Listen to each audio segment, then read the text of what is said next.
here on a piece of property in McAllister near Ennis, overlooking Lake Ennis that connects to the Madison River.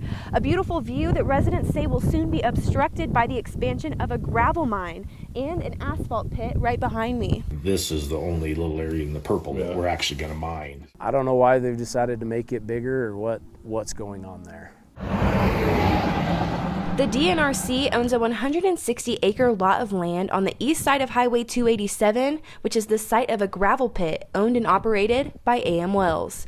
The pit has been on this land for 30 years, leased to them by the DNRC. Tim Hokinson, the owner of AM Wells, says they're expanding the pit because it's outgrowing the boundary of their original permit. But our actual expansion is only an extra 8 acres. I mean, I know I've heard that it's expanded by over 50%. Hokinson said he's heard a lot of misinformation on the gravel pit. They're talking about bringing in an asphalt plant. There's not an asphalt plant in there now. The reason we left it in the permit is because, if they're going to redo the road right outside of there, it's way cost effective if they can get the stuff locally. On the other side of this fence is a lot of land owned by a man who also owns Valley Garden Ranch right down the road. He chose to not be interviewed for this story, but he recently filed a lawsuit against the DEQ, claiming that the environmental assessments by the DEQ and DNRC were performed after the permit was issued to AM Wells. He also claims that residents weren't properly notified about the expansion of the pit. But Hokinson and the DNRC say they did take the proper steps before deciding to expand the pit.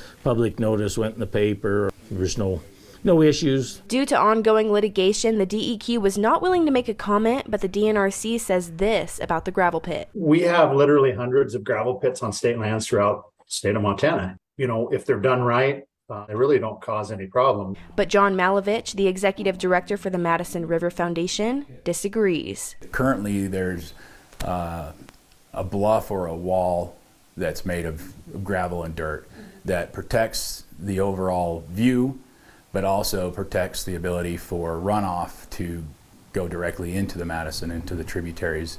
AM Wells has been permitted to eliminate this barrier. 2/3 of that east wall has been exposed for the last 25 years. So I don't know why another 500 or 1,000 foot of that is going to change it. Spilling chemicals for the last 30 years, and so it's still okay to do it today and tomorrow. That's the wrong attitude to take.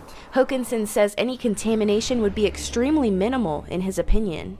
I mean, we are required by the DEQ to minimize the dust, so we use, water control. And there's monitoring wells up there to monitor groundwater. The DNRC has posted a draft of their environmental assessment on their website that is out for public comment until November 25th.